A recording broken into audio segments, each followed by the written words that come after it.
Anda menyaksikan paruh akhir Kompas Petang, Saudara. Kecelakaan lalu lintas di Kabupaten Dogiai, Papua Tengah menyebabkan 1 orang meninggal dunia. Kecelakaan ini pun berujung pada kericuhan.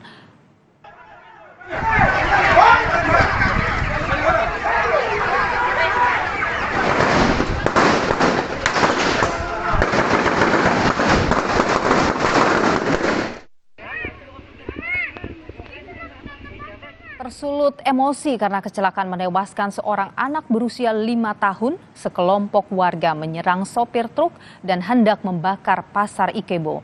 Agar kericuhan tidak semakin besar, polisi membubarkan massa dengan gas air mata.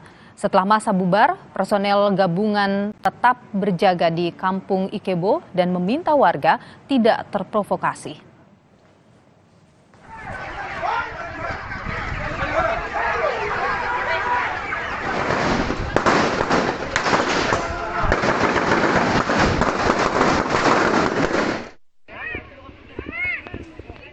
Informasi tadi sekaligus menutup Kompas Petang hari ini, Saudara. Saya Niluh Puspa.